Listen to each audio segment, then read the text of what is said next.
TOD-AI. Market news. The characters are fictitious and do not correspond to real people.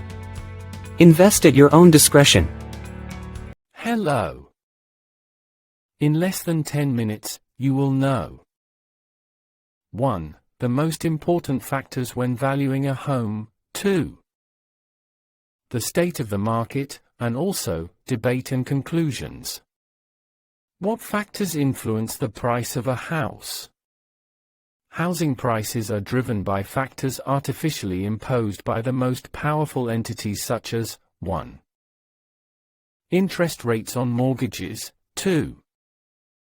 Public aid for purchase or rental. 3.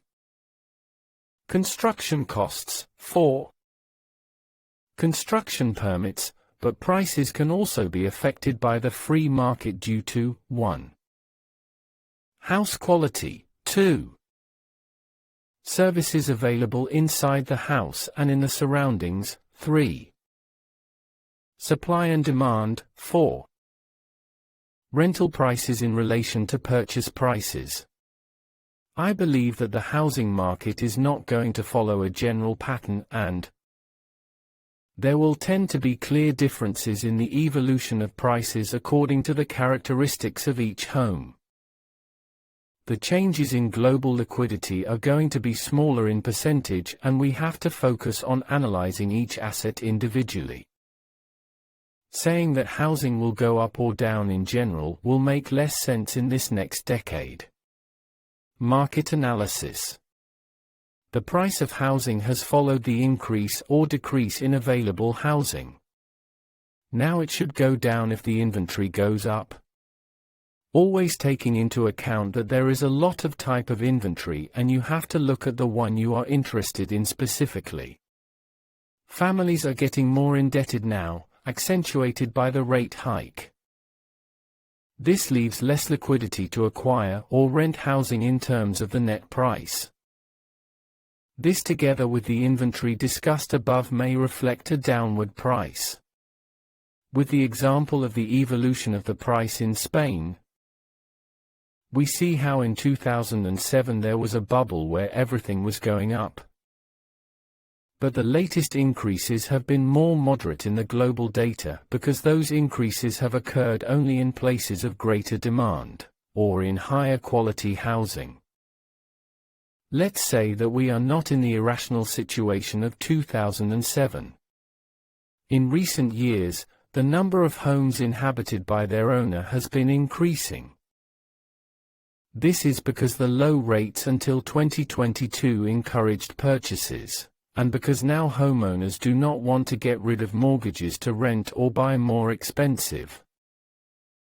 In addition, there is no new supply and demand has been stopped by central banks with rising interest rates. Discussion. Below, our fictional characters, Max Caro and Cindy Nero, tell us their opinions. Hey. So far there are no problems of defaults and the economy in the housing sector is continuing its course smoothly, as we see in the mortgage delinquency graph. There is low supply and activity, but I don't see a high price drop in the short and medium term. I think we are approaching a recession as indicated by the chart of the Manufacturing Sector Purchasing Index, PMI, that is on the decline worldwide. During a crisis, there will be more supply of homes for sale and less ability to support current rental prices. Prices will go down, in my opinion. It is true that an adjustment has begun to be seen after previous rises, but I think that housing is a hard asset, and that it serves as a refuge value at times of inflation. I don't see a housing crisis like other times. I do predict decreases in housing destined for tourism, which I think will be impacted. I do agree that not all homes are the same. I would not invest now except in exceptional cases. The rent is not going to push the price of housing as it has done so far. Rather on the contrary. Thank you very much for the opinions. Starting from the next episode, we will discuss the most important market news.